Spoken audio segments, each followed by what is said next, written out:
Bismillahirrahmanirrahim. Allahumma sholli ala Sayyidina Muhammad wa ala ali Sayyidina Muhammad. Baik sahabat Bila, mari kita buka pertemuan kita pagi hari ini dengan sama-sama membaca doa. Allahumma inni as'aluka ilman nafi'an wa rizqan thayyiban wa amalan mutaqabbala. Ya Allah, aku memohon kepadamu ilmu yang bermanfaat, rezeki yang halal lagi baik, dan amal yang diterima.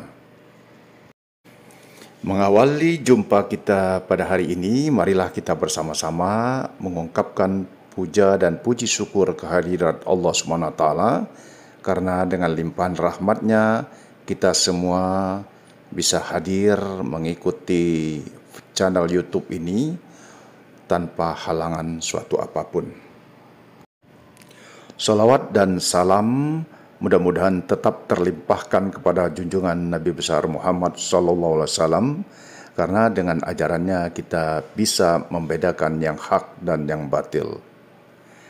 Manusia dalam menempuh perjalanan hidup ini tidak lepas dari liku-liku cobaan hidup.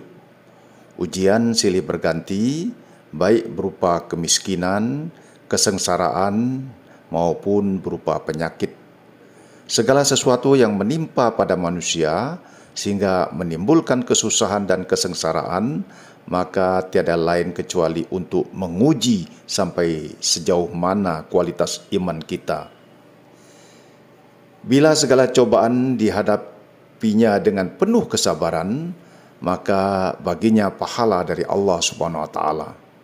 Bila Allah mencintai kaumnya, maka diujinya lebih dahulu. Dan jangan salah paham, bila seseorang mukmin dilanda beberapa ujian, baik kesengsaraan, penyakit, dan berbagai macam masalah kehidupan, maka dalam hal ini berarti hamba itu benar-benar dicintai oleh Allah Subhanahu wa taala. Bila ujian tersebut dihadapi dengan penuh kesabaran, jadi bukan berarti Allah SWT membenci kemudian diberinya ujian tersebut. Karena dengan besarnya ujian yang akan diterima jika sabar menghadapinya.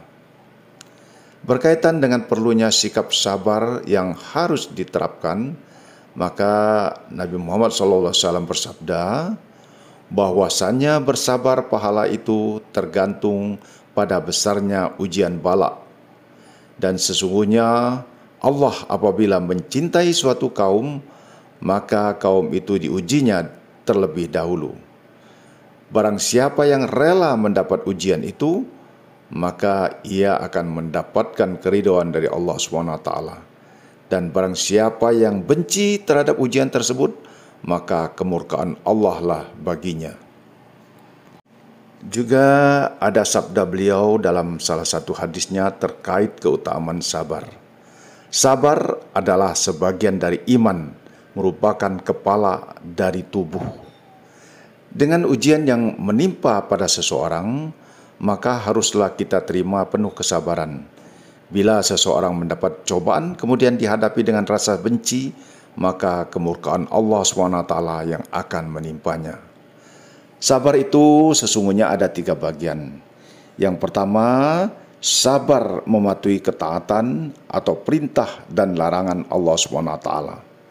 Yang kedua, sabar terhadap musibah atau cobaan yang menimpanya. Dan yang ketiga, sabar akan ujian terhadap kesenangan. Sabar dalam patuh kepada Allah SWT harus dalam istiqomah atau keteguhan hati. Tidak lupa bahwa hidup itu sementara dan suatu saat nanti semua akan dikembalikan kepadanya. Ketika melakukan ibadah perlu kesabaran, karena bila tidak, maka tidak akan masuk menjadi amal soleh. Sabar terhadap ujian kepahitan dan musibah yang menimpa harus dengan iman yang kuat. Kita semua harus mengimani takdir yang telah digariskan. Manusia hanya berencana, sesungguhnya Allah lah yang menentukan. Terakhir, sabar saat senang. Ini bersabar yang banyak dilupakan orang. Padahal kesenangan dan kebahagiaan harus serta-merta juga diiringi dengan kesabaran. Karena kalau tidak, bisa jadi bosan dan akhirnya tidak pernah merasa puas dari apa yang telah dikaruniakan kepadanya. Baik, sahabat Bila, kiranya cukup dulu sampai di sini materi tentang perlunya bersabar yang bisa saya sampaikan dengan singkat. Mudah-mudahan membawa manfaat bagi kita semua. Sampai jumpa pada kesempatan yang lain dan terima kasih atas perhatian semuanya. Wassalamualaikum warahmatullahi wabarakatuh. Salam.